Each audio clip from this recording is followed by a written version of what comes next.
ஒரு கவர்மெண்ட் உடைய ஸ்ட்ரென்த்தை வந்து நீங்கள் அசெம்பிளியோட ஃப்ளோர் டெஸ்ட்டில் தான் வந்து டிசைட் பண்ண முடியும். கவர்னர் வந்து அந்த அவருக்கு ஏதாச்சும் ஒரு கட்சியோ இல்லை கோalitionக்கோ ஒரு மெஜாரிட்டி இருக்கா இல்லையாங்கிறது வந்து ஒரு ராஜ்பவன் இப்போ சொல்லக்கூடிய லோக் பவனில் வந்து டிசைட் பண்ண முடியாது.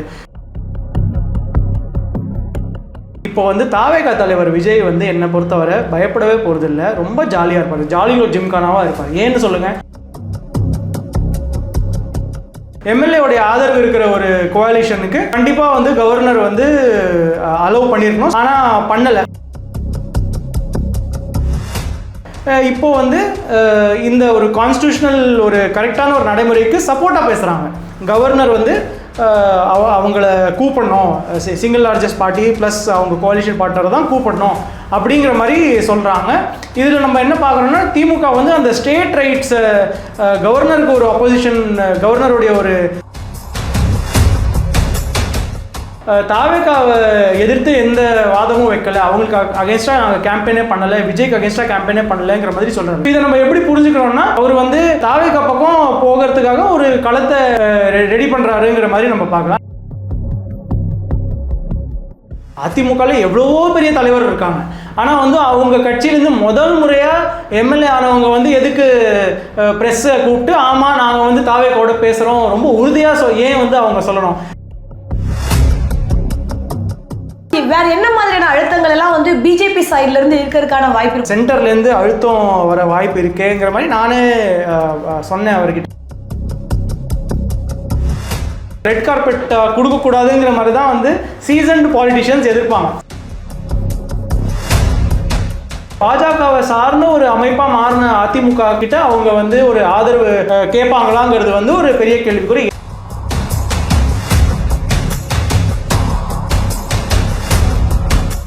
வாய்ஸ் தமிழ் நேயர்களுக்கு வணக்கம். நம்ம வழங்க இருக்கிற தகவல்களை உடனடியாக தெரிந்து கொள்வதற்கு வாய்ஸ் தமிழ் சேனலை சப்ஸ்கிரைப் பண்ணுங்க. நம்முடைய இன்றைய நேர்காணலில் பத்திரிகையாளர் திரு சித்தார்த் பிரபாகர் இணைஞ்சிருக்காங்க. வணக்கம். தாவேகா தலைவர் விஜய் அவர்கள் நாளைக்கு பதவியேற்பு விழா நடைபெறும் அப்படின்னு ஒரு உறுதியான தகவல் இருந்துச்சு. ஆனால் இது இன்னைக்கு கேள்விக்குறியாகும் விதமாக ஆளுநர் உங்களுடைய 118 எம்எல்ஏக்களுடைய பட்டியலை கொடுங்க அப்படின்னு வந்து கேட்டிருக்காங்க. இந்த நடைமுறை எப்பொழுதும் இருக்கக்கூடிய ஒரு நடைமுறையா? ஏன்னா யார் பெரும்பான்மையோடு இருக்காங்களோ அவங்கள தான் ஆட்சி அமைக்க கூப்பிடுவாங்க. ஆனால் இந்த மாதிரி ஒரு சமயத்தில் 118 எம்எல்ஏக்களுடைய பேரை கேட்குறாங்க இல்லையா, அந்த பட்டியலை கொடுங்கன்னு கேட்குறாங்க இல்லையா, இது எந்த மாதிரியான ஒரு அழுத்தமாக இருக்குது? இது நிச்சயமாக நாளைக்கு பதவியேற்பு விழாக்கு ஒரு தடைக்கல்லாம் அமையுமா? இது கண்டிப்பாக ஒரு லீகல் ஸ்டாண்ட் பாயிண்ட்டை நம்ம பார்த்தோம்னா இது வந்து ஒரு தவறான முடிவு தான் கவர்னருது. அது வந்து நம்ம சுப்ரீம் எஸ்ஆர் பொம்மை வர்சஸ் யூனியன் ஆஃப் இந்தியா பொம்மை மேண்டேட்டுங்கிற ஒரு 1994 ஜட்ஜ்மெண்ட்டில் வந்து என்ன சொல்கிறாங்கன்னா, ஒரு கவர்மெண்ட் உடைய ஸ்ட்ரென்த்தை வந்து நீங்கள் அசெம்பிளியோட ஃப்ளோர் டெஸ்ட்டில் தான் வந்து டிசைட் பண்ண முடியும். கவர்னர் வந்து அந்த அவருக்கு ஏதாச்சும் ஒரு கட்சியோ இல்லை கோalitionக்கோ ஒரு மெஜாரிட்டி இருக்கா இல்லையாங்கிறது வந்து ஒரு ராஜ்பவன் இப்போ சொல்லக்கூடிய லோக் பவனில் வந்து டிசைட் பண்ண முடியாது. ஸோ 108 ப்ளஸ் காங்கிரஸ் உடைய 5 எம்எல்ஏ லெட்டர் கொடுத்துருக்காங்க, அவங்க காங்கிரஸ் லெட்டர் கொடுத்துருக்காங்க, அது பப்ளிக்காகவும் ரிலீஸும் பண்ணியிருக்காங்க.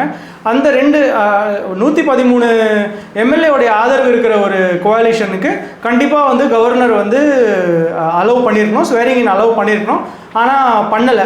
நமக்கு வர சீனியர் ஜேர்னலிஸ்ட் ஃபீல்ட்லேருந்து ரிப்போர்ட் பண்ணுறவங்களுடைய அப்டேட் நம்ம பார்க்குறச்ச நாளைக்கு ஸ்வேரிங் இன் நடக்காதுங்கிற மாதிரி தான் தகவல் வருது. இது ரொம்ப ஒரு தவறான விஷயமா இருக்குது. நம்ம என்ன பார்க்குறோன்னா, டிஎம்கேவுடைய ஈகோசிஸ்டம், தாவேகா கிட்ட தோற்று போன டிஎம்கே தாவேகான்னு சொல்லாத கட்சி, முக ஸ்டாலினாக இருக்கட்டும் சரி, உதயநிதி ஸ்டாலினாக இருக்கட்டும் சரி, இல்லை மற்ற தலைவர்களாக இருக்கட்டும் இருந்தாலும் அவங்க வந்து தாவேகான்னு வார்த்தையை சொல்லாதவங்க இப்போ வந்து இந்த ஒரு கான்ஸ்டியூஷனல் ஒரு கரெக்டான ஒரு நடைமுறைக்கு சப்போர்ட்டாக பேசுகிறாங்க. கவர்னர் வந்து அவங்கள கூப்பிடணும், சிங்கிள் லார்ஜஸ்ட் பார்ட்டி ப்ளஸ் அவங்க கோalition பார்ட்னரை தான் கூப்பிடணும் அப்படிங்கிற மாதிரி சொல்கிறாங்க.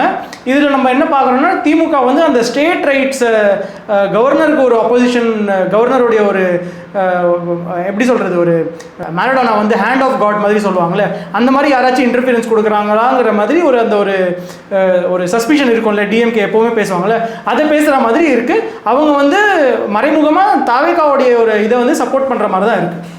ஆமாம் நிச்சயமாக. ஏன்னா வந்து தொடர்ந்து பிஜேபி ஆனது வந்து எல்லா மாநிலங்களுக்கும் வந்து அவங்க நுழைய முடியாத மாநிலங்களுக்கு என்ன மாதிரியான அழுத்தத்தை கொடுத்தாங்க அப்படின்றத நம்ம பார்த்துருக்கோம். இதுக்கு முன்னாடியுமே அந்த மாதிரியான அழுத்தங்கள் திமுக ஆட்சியில் இருக்கும் பொழுதும் வந்திருக்கு. இந்த அழுத்தத்தை இப்போ வந்து தாவேகா எப்படி எதிர்கொள்ள போகிறாங்க அப்படின்றது அவங்க முன்னாடி இருக்கக்கூடிய ஒரு பெரிய கேள்வியாக இருக்குது. ஏற்கனவே அவங்களுக்கு காங்கிரஸ் ஆதரவு கொடுக்கும்னு சொல்லிட்டாங்க. மீதம் இருக்கக்கூடிய 5 வந்து அவங்க விசிகா கம்யூனிஸ்டுகளுக்கு இன்னைக்கு தாவேகா தலைவர் விஜய் அவர்களே வந்து கடிதம் எழுதிருக்காங்க, எங்களுக்கு ஆதரவு கொடுங்க அப்படின்னு. ஆனால் அவங்கள பொறுத்த வரைக்கும் நேற்று அவங்க எல்லாமே வந்து திமுக தலைவரை பார்த்த வரைக்கும் நாங்கள் இப்போதைக்கு ஆதரவு கொடுக்கல அப்படின்ற ஒரு ஸ்டாண்ட் எடுத்த மாதிரியான தகவல் தான் நமக்கு கிடைத்த தகவல். ஸோ அவங்க என்ன மாதிரியான நிலைப்பாடு எடுக்க போறாங்கன்னு தெரியல. இந்த அழுத்தத்தை தாவேகா எப்படி எதிர்கொள்ளும்னு நினைக்கிறீங்க? இதுல நிச்சயமா இப்ப திமுக வந்து வெளிப்படையா இன்னும் சொல்லாட்டினா கூட அவங்களுடைய ஈகோ சிஸ்டம் வந்து இது வந்து மாநில உரிமைகளை தடையிடுறது, கவர்னருடைய வேலை இது கிடையாது அப்படின்னு சொல்லக்கூடிய ஒரு நிலைப்பாடு எடுத்திருக்காங்க. தாவேகா ஒரு புதிய கட்சி இன்னைக்குதான் வந்திருக்காங்க. முதல்ல எடுத்தோடனே இப்படி ஒரு சவால் அவங்க எப்படி எதிர்கொள்வாங்க? இல்ல இது வந்து கண்டிப்பா திரு ஜோசப் விஜய் அவர்களோ இல்ல அவருடைய க்ளோஸ் சர்க்கிள் ஆஃப் அட்வைசர்ஸ் வந்து கண்டிப்பா எக்ஸ்பெக்ட் பண்ணியிருப்பாங்க. எனக்கு இப்போ ஒரு உலகமே திரும்பி பார்க்குற ஒரு வெற்றி அவருக்கு கிடைச்ச போது அது கண்டிப்பாக ஒரு அரசியல் புரிதலோ இல்லை அரசியல் புரிதல் இல்லாத ஒரு அட்வைசர்ஸ் இல்லாமல் அவரால் பண்ணியிருக்க முடியாது. கண்டிப்பாக அவங்க வந்து 108 சீட்டு வாங்கின உடனே அவங்க முதல் டிஸ்கஷனாக இதுதான் பண்ணியிருப்பாங்க. இது ஆனால் இப்போ வந்து நம்ம அலையன்ஸ் பார்ட்னர்ஸ் பற்றி பேசுகிறச்ச கரெக்டு, விசிகாவும் சரி லெஃப்ட் பார்ட்டிஸும் சரி பெருசாக ஓப்பனாக வந்து நாங்கள் கண்டிப்பாக தாவேகாவுக்கு ஆதரவு கொடுக்க போகிறோங்கிற மாதிரி இன்னும் பேசலை. ஆனால் நம்ம வந்து குறியீடுகளை பார்க்கணும். இப்போது டாக்டர் திருமாவளவன், விசிகா தலைவர் டாக்டர் திருமாவளவன் வந்து நேற்று ஒரு ட்விட்டரில் விட்ட அறிக்கையில் என்ன சொல்கிறாரு, அவர் 2 விஷயம் அதில் வந்து குறிப்பிடத்தக்க விஷயம். அவர் என்ன சொல்கிறாருன்னா, இந்த அசெம்பிளி எலெக்ஷனுடைய எப்படி நாங்கள் பார்க்குறோன்னா பாஜக ஆர்எஸ்எஸ் உடைய ஃபோர்ஸஸை வந்து நாங்கள் தடுத்திருக்கோம். தாவேகாவை கூட நாங்கள் வந்து பாஜகவை அப்போஸ் பண்ணுற ஒரு கட்சியாக தான் பார்க்குறோம். ஸோ அதனால் வந்து எல்லாருமே இது இப்படி சொல்லலை அவர், ஆனால் எல்லாருமே ஒன்றா சேர்ந்து பாஜகவை தடுத்திருக்கோம், ஒரே ஒரு சீட்டு தான் வாங்கியிருக்காங்க அப்படின்னு சொல்கிறாரு. இன்னொரு முக்கியமான விஷயம் என்ன சொல்கிறாருன்னா, நாங்கள் வந்து எலெக்ஷனில் கேம்பெயினிங்கில் ஒரு வாட்டி கூட தாவேகாவை எதிர்த்து எந்த வாதமும் வைக்கலை, அவங்களுக்கு அகேன்ஸ்டாக நாங்கள் கேம்பெயினே பண்ணலை, விஜய்க்கு அகேன்ஸ்டாக கேம்பெயினே பண்ணலைங்கிற மாதிரி சொல்கிறாரு. ஸோ இதை நம்ம எப்படி புரிஞ்சுக்கிறோம்னா, அவர் வந்து தாவேகா பக்கம் போகிறதுக்காக ஒரு களத்தை ரெடி பண்ணுறாருங்கிற மாதிரி நம்ம பார்க்கலாம். லெஃப்ட் பார்ட்டிஸ் வந்து உங்களுக்கு நல்லா ஞாபகம் இருக்கும், ரிசல்ட் வரதுக்கு முன்னாடியே சீனியர் தலைவர் பாலகிருஷ்ணன் சார் நினைக்கிறேன், அவர் வந்து கிளியராக சொல்லியிருக்காரு யூத் வந்து வேறு மாதிரி யோசிச்சிருக்காங்க அந்த மாதிரிலாம் அவர் சொன்னார். ஸோ கண்டிப்பாக அவங்களுக்கும் வந்து அந்த பக்கம் தாவேகா பக்கம் அட்லீஸ்ட் அவங்கள சப்போர்ட் பண்ணுற மாதிரி ஒரு நிலைப்பாடு எடுக்கணும்னு தோணுதுங்கிற மாதிரி தான் நான் நினைக்கிறேன். ஏன்னா இப்போ பிஜேபி எதிர்க்கணுன்ற மனநிலைமை அப்படின்றது இங்கே இருக்கக்கூடிய எல்லா மெஜாரிட்டி கட்சிகளுக்கும் இருக்கக்கூடிய ஒரு நிலைப்பாடாக இருக்குது. ஆனால் இந்த ஒரு போக்கை பிஜேபி அப்படியே விடணும்னு நினைப்பாங்களா? நிச்சயமாக இந்த கூட்டணி, அதாவது இன்னைக்கு காலையிலேருந்தே நம்ம பார்த்தோம்னா வந்து அதிமுகவோட கூட்டணிக்கு போகிறாங்களா, அங்கே அதிமுகவில் பிளவு ஏற்படுதா, சிவி சண்முகம் ஒரு ப்ளே பண்ணிட்டு இருக்காரு, செங்கோட்டையன் ஒரு பேச்சு பேசிட்டு இருக்காரு அப்படின்னு இருக்கு இல்லையா? உண்மை நிலவரமாக என்ன இருக்குது? அதிமுகவிடம் இவங்க போகிறதுக்கான வாய்ப்பு எந்த மாதிரியான இருக்குது? ஏன்னா காங்கிரஸ் வந்து ஒரு நிபந்தனையோட தான் இவங்க கூட வந்திருக்காங்க, பிஜேபி அலையன்ஸ்ல இருக்கக்கூடிய கட்சிகள் இருக்கக்கூடாது அப்படின்ற ஒரு நிபந்தனையும் சொல்லியிருக்கும் பட்சத்தில் இவங்க அதிமுகவுடைய ஆதரவை கோருவதற்கான வாய்ப்பு இருக்கு. ஆனால் இது வரைக்கும் விஜய் சைட்ல இருந்து அந்த மாதிரி ஒரு சைனை நம்ம பார்க்கல. ஆனால் காலையில இப்படியான ஒரு டாக் போயிட்டு இருக்கிறதையும் நம்ம பார்க்க முடியுது இல்லையா? நம்ம இதுல புரிஞ்சுக்க வேண்டிய விஷயம் என்னன்னா, தாவேகா தலைவர் விஜயோடைய க்ளோசஸ்ட் சர்க்கிள் இருக்கிறவர் வந்து ஆதவ் அர்ஜுனா, அவங்களுடைய மதரின்லா மாமியார் லீமா ரோஸ் அவர்கள் லால்குடியிலிருந்து எம்எல்ஏ ஆக தேர்ந்தெடுக்கப்பட்டவங்க. அவங்க வந்து ஏடிஎம்கேவுடைய ஒரு முக்கிய கான்டாக்ட் பர்சனாக மாறி இருக்கிறதா நம்ம பார்க்குறோம். ஏன்னா நேற்று நைட்டு அவங்க வந்து ப்ரெஸ் மீட் பண்ணி அவங்க வந்து ஒரு ஸ்டேட்மெண்ட் கொடுக்குறாங்க. அதிமுகவில் எவ்வளவோ பெரிய தலைவர் இருக்காங்க, ஆனால் வந்து அவங்க கட்சியிலேருந்து முதல் முறையாக எம்எல்ஏ ஆனவங்க வந்து எதுக்கு ப்ரெஸ்ஸை கூப்பிட்டு ஆமாம் நாங்கள் வந்து தாவேகாவோட பேசுகிறோம் ரொம்ப உறுதியாக ஏன் வந்து அவங்க சொல்லணும்? ஸோ நம்ம வந்து இதை புரிஞ்சுக்கணும். நம்ம வந்து இந்த ஒரு மதர் இன்லா சன் இன்லா ஒரு டைனாமிக்கை கூட நம்ம புரிஞ்சுக்கணும். கண்டிப்பாக பேச்சுவார்த்தை நடந்துட்டு இருக்குதுன்னு நான் நினைக்கிறேன். பேக் சேனல் டாக்ஸ் வந்து கண்டிப்பாக போயிட்டுருக்கு. அது வந்து எடப்பாடியாரோட போயிட்டுருக்கா இல்லை சிவி சண்முகம் அந்த எஸ்பி வேலுமணி அந்த ஒரு அமைப்போட போயிட்டுருக்காங்கிற மாதிரி அது கண்டிப்பாக அது யூகத்து அடிப்படையில் தான் நம்மளால சொல்ல முடியும். ஆனால் பேச்சுவார்த்தை கண்டிப்பாக போயிட்டுருக்கு. ஆனால் நம்ம என்ன ஞாபகம் வச்சுக்கணும்னா ஏடிஎம்கே 2021லையும் சரி 2026லையும் சரி பிஜேபியோட ஸ்ட்ராங் அலையன்ஸில் இருந்தாங்க.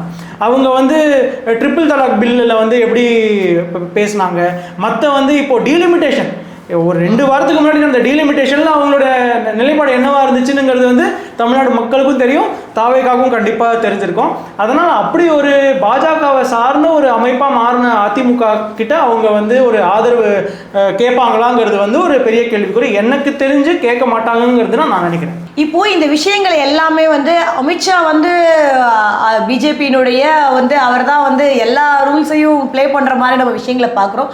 அவர் இருக்கக்கூடிய விஷயங்களை அவ்வளோ சாதாரணமாக விட்டுருவாங்களா? அங்கேருந்து ஏற்கனவே இப்போ இந்த கவர்னர் மூலமாக கொடுத்த அழுத்தம் கூட பிஜேபியினுடைய அழுத்தமாகத்தான் வந்து நான் பார்க்குறேன். அப்போது வேற என்ன மாதிரியான அழுத்தங்கள் எல்லாம் வந்து பிஜேபி சைட்லேருந்து இருக்கிறதுக்கான வாய்ப்பு இருக்கும்? ஏன்னா இப்போ இந்த ஃப்ளோர் டெஸ்ட்டு கூட வந்து 2 வாரத்துலேருந்து 1 மாதம் வரைக்கும் அந்த ப்ரூவன் டைம் இருக்குது. அது கூட ஒரு நெருக்கடி கொடுக்கக்கூடிய ஒரு சூழ்நிலையா வந்து இருக்குது அப்படின்ற ஒரு தகவலும் இருக்குது.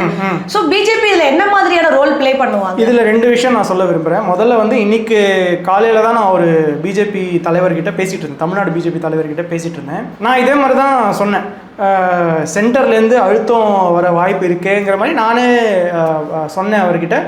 அவர் வந்து என்ன சொல்கிறாருன்னா, இல்லை மக்கள்கிட்ட இவ்வளோ பெரிய மேண்டேட் வாங்கின கட்சிக்கு வந்து குடைச்சல் பெருசாக கொடுக்க வாய்ப்பு இல்லைங்கிற மாதிரி அவர் ஒரு வாதம் வச்சார். நிதிஷ்குமார் தொடர்ந்து முதலமைச்சராக இருந்தவர், அவருக்கே வந்து பண்ணிட்டாங்க. இதெல்லாம் ஒரு எப்படி வாதமாக எடுத்துக்கிறேன்? இல்லை, நான் வந்து நடந்ததை சொன்னேன், என்னுடைய அனாலிசிஸை சொல்லலை.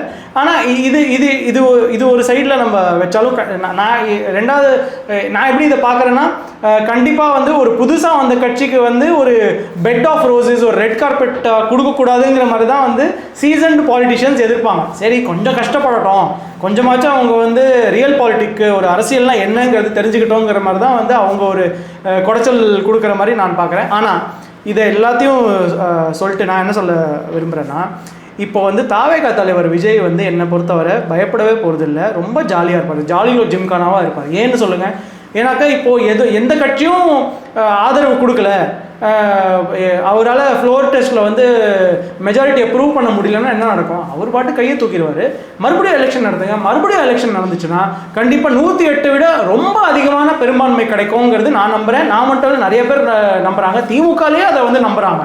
ஸோ விஜய் அவர்கள் வந்து ரொம்ப ஜாலியாக இருப்பார், ரொம்ப ரிலாக்ஸ்டாக இருப்பார். எனக்கு களம் வந்து கம்ப்ளீட்டாக அவருக்கு சாதகமாக இருக்கிறதா நான் பார்க்குறேன்.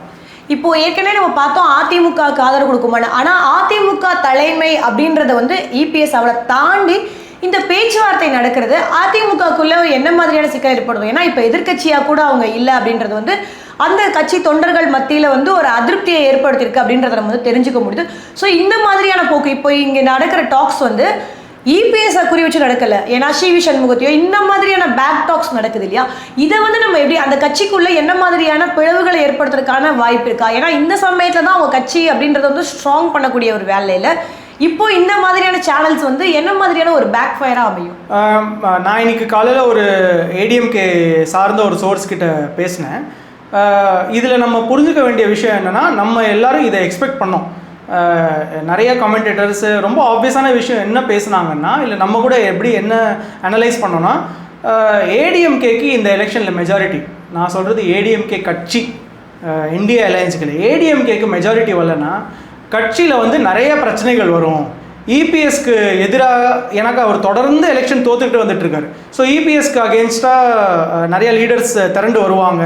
அவருடைய ஒரு ஜென்ரல் செக்ரட்டரியோட பவரை வந்து அவங்க டெஃபினட்டாக கொஸ்டின் பண்ணுவாங்க.